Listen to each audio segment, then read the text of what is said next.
ಬಗ್ಗೆ ಮಾತನಾಡೋದಕ್ಕೆ ಮಹೇಶ್ ಪೋತದಾರ್ ಸಮಾಜ ಕಲ್ಯಾಣ ಇಲಾಖೆಯ ಅಧಿಕಾರಿ ದೂರವಾಣಿ ಸಂಪರ್ಕದಲ್ಲಿದ್ದಾರೆ. ಸರ್ ನಮಸ್ತೆ. ಮೇಡಮ್ ನಮಸ್ತೆ. ಮೇಡಮ್ ನಮಸ್ತೆ ಸರ್, ಈಗ ನಾವು ಗಮನಿಸ್ತಾ ಇದ್ವಿ ಮೊರಾರ್ಜಿ ದೇಸಾಯಿ ಸ್ಕೂಲ್ ಅಲ್ಲಿ ಅಂದ್ರೆ ಹಾಸ್ಟೆಲ್ ಅಲ್ಲಿ ಮಕ್ಕಳು ಸಿಗರೇಟ್ ಸೇರ್ತಿದ್ದಾರೆ ಸರ್. ಯಾರ ಗಮನಕ್ಕೂ ಬಂದಿಲ್ವಾ ಅನ್ನೋದು ಆತಂಕ ಸೃಷ್ಟಿ ಮಾಡ್ತಾ ಇದೆ ನಮ್ಮಲ್ಲಿ. ತಮ್ಮ ಗಮನಕ್ಕೆ ಇದೆಯಾ ಇದು? ಆಕ್ಚುಲಿ ನಮ್ ಗಮನಕ್ಕೂ ಇರ್ಲಿಲ್ಲ ಮೇಡಮ್. ಇದು ವಾರ್ಡನ್ಸ್ ಅಲ್ಲಿ ಬಂದಿದ್ದಾರೆ ಮೇಡಮ್. ಆಲ್ರೆಡಿ ಮಂಜು ತಳವಾರ್ ಅಂತ ಹೊಸದಾಗಿ ಒಂದು 15 days ಆಯ್ತು ಮೇಡಮ್ ಬಂದು. ಪ್ರಿನ್ಸಿಪಾಲ್ರು ಇದಾರೆ. ಈಗ ಒಂದ್ಸಲ ನಮ್ಮ ಮಕ್ಕಳ ಆಯೋಗದ ಅಧ್ಯಕ್ಷರು ಶಶಿಧರ್ ಕೋಸಂಬಿ ಸರ್ ಅವರು ವಿಸಿಟ್ ಮಾಡಿದಾಗ ಇಲ್ಲಿ ಸಣ್ಣ ಪುಟ್ಟ ಸಮಸ್ಯೆಗಳ ಬಗೆಹರಿಸಿ ಅಂತ ಅಂದಾಗ ಒಂದ್ 4 ತಿಂಗಳ ಹಿಂದೆನೆ ನಾವು ಅಲ್ಲಿರ್ತಕ್ಕಂಥ ಪ್ರಿನ್ಸಿಪಾಲ್ರನ್ನ, ವಾರ್ಡನ್ ಅವ್ರನ್ನ ಮತ್ತು PE ಟೀಚರ್ನೆಲ್ಲ ಅಲ್ಲಿ ಚೇಂಜ್ ಮಾಡಿ. ಸಣ್ಣ ಪುಟ್ಟ ಸಮಸ್ಯೆ, ಊಟ ಸರಿ ಇಲ್ಲ, ಊಟದಲ್ಲಿ ಹುಳ ಸಿಕ್ತು, ಇಂತ ಸುದ್ದಿಗಳು ಓಕೆ ಸರ್, ಬಟ್ ಇದು ಅದಕ್ಕಿಂತ ಆತಂಕಕಾರಿ, ವೆರಿ ಡೇಂಜರಸ್. ಮಕ್ಕಳು ಪುಟ್ಟ ಮಕ್ಕಳು ಸರ್, ಏನು ಗೊತ್ತಿಲ್ಲ, ಸಿಗರೇಟ್ ಹಿಡ್ಕೊಂಡು ಸೇರ್ತಾರೆ ಅಂತ ಅಂದ್ರೆ ಇದಕ್ಕಿಂತ ಆತಂಕಕಾರಿ ವಿಚಾರ ಮತ್ತೊಂದಿದೆಯಾ ಅಂತ?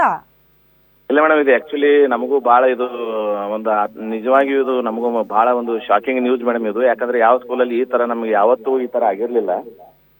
ಎಲ್ಲ ನೀಟಾಗಿ ನಡೀತಾ ಇತ್ತು. ಬಟ್ ಇದು ನಿನ್ನೆ ಕೆಲವೊಂದು ವಿಡಿಯೋಸ್ಗಳು ನೋಡಿದಾಗ ನಮ್ಮ DC ಸಾಹೇಬರು ನಮಗೆ ಒಂದು ಟೀಮ್ ಮಾಡಿದಾರೆ ಮೇಡಮ್. ನಾವು AC ಅವರು ಮತ್ತೆ ಒಬ್ಬ ಪೊಲೀಸ್ ಇನ್ಸ್ಪೆಕ್ಟರ್ ಅವರು ಮತ್ತೆ ನಮ್ಮ DCO ಎಲ್ಲ ಸೇರಿ ಇವತ್ತಲ್ಲಿ ವಿಸಿಟ್ಗೆ ಹೋಗ್ತಾ ಇದೀವಿ ಮೇಡಮ್. ಅಲ್ಲಿ ಆಕ್ಚುಲಿ ಏನ್ ಫ್ಯಾಕ್ಟ್ ಇದೆ, ರಿಯಲ್ ಫ್ಯಾಕ್ಟ್ ಏನಿದೆ, ಯಾರು ಆ ತರ ಮಾಡಿದಾರೆ, ರಿಯಲ್ ಫ್ಯಾಕ್ಟ್ ಏನ್ ಸರ್? ರಿಯಲ್ ಫ್ಯಾಕ್ಟ್ ತೋರಿಸ್ತಾ ಇದೀವಲ್ಲ, ದೃಶ್ಯ ನೋಡಿರ್ತೀರಾ, ಇನ್ನೇನ್ ಚೆಕಿಂಗ್ ಇರುತ್ತೆ ಎಲ್ಲ. ಇದಕ್ಕಿಂತ ಸಾಕ್ಷಿಗಳು ಬೇಕಾ?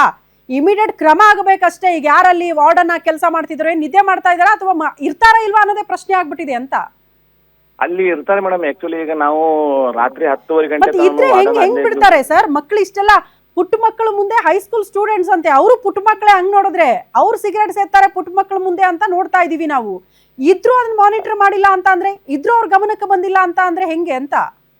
ಅದೇ ಮೇಡಮ್, ಇವತ್ತು ಹೋಗಿ ಅದನ್ನ ಚೆಕ್ ಮಾಡಿ ನೀವು ಹೇಳಿದಾಗೆ ಮತ್ತೆ ನಮ್ಮ DC ಸರ್ ಆಲ್ರೆಡಿ ಈಗಾಗಲೇ ಸ್ಟ್ರಿಕ್ಟ್ ಆಗಿ ನಮಗೆಲ್ಲ ಗಮನಕ್ಕೆ ತಂದಿದ್ದಾರೆ ಮೇಡಮ್. ಖಂಡಿತ ನಾವು ಯಾರು ತಪ್ಪು ಮಾಡಿದಾರೆ ಅವ್ರ ಮೇಲೆ ಆಕ್ಷನ್ ತಗೊಳ್ತೀನಿ ಮೇಡಮ್. ಮಹೇಶ್ ಸರ್, ಈಗ ನಿಮ್ಮ ಮಕ್ಕಳೇ ಆ ಪೊಸಿಷನ್ ಅಲ್ಲಿ ಇದ್ದಿದ್ರೆ ಹೆಂಗಿರ್ತಿತ್ತು ಅಲ್ವಾ ಸರ್? ಪೇರೆಂಟ್ ಆಗಿ ನಿಮಗೂ ಒಂದು ಆತಂಕ ಇರುತ್ತೆ ತಾನೆ, ಅವ್ರ ಭವಿಷ್ಯ ಅಂತ. ಈಗ ಯಾರೋ ಪಾಪ ಬಡವರು ಮಕ್ಕಳು ಇನ್ಯಾರ್ದೋ ಮಕ್ಕಳನ್ನ ಕರ್ಕೊಂಡ್ಬಂದು ಪಾಪ ವಿದ್ಯೆ ಬುದ್ಧಿ ಸಿಗ್ಲಿ ಅನ್ನೋ ಕಾರಣಕ್ಕೆ ಹಾಸ್ಟೆಲ್ ಅಲ್ಲಿ ಇಟ್ಟಿರ್ತಾರೆ. ಆ ಮಕ್ಕಳ ಭವಿಷ್ಯದ ಜೊತೆ ಆಟ ಆಡ್ದಂಗೆ ಸರ್, ಯಾರ್ದೋ ಮಕ್ಕಳು ಬಿಡು ನಮ್ಗೆ ಯಾಕೆ ಅನ್ನೋ ರೀತಿಯಲ್ಲಿ ಕೇರ್ಲೆಸ್ ಆಗ್ಬಾರ್ದು ಅಂತ.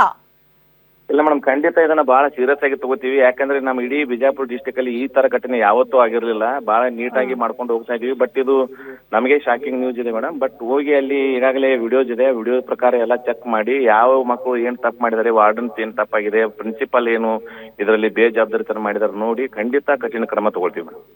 ಓಕೆ ಓಕೆ, ಅದು ಆದಷ್ಟು ಬೇಗ ಆಗ್ಲಿ ಅಂತ ಅಷ್ಟೇ ಸರ್. ಧನ್ಯವಾದಗಳು ಗ್ಯಾರಂಟಿ ನ್ಯೂಸ್ ಜೊತೆ ಮಾತನಾಡಿದಕ್ಕಾಗಿ. Thank you madam.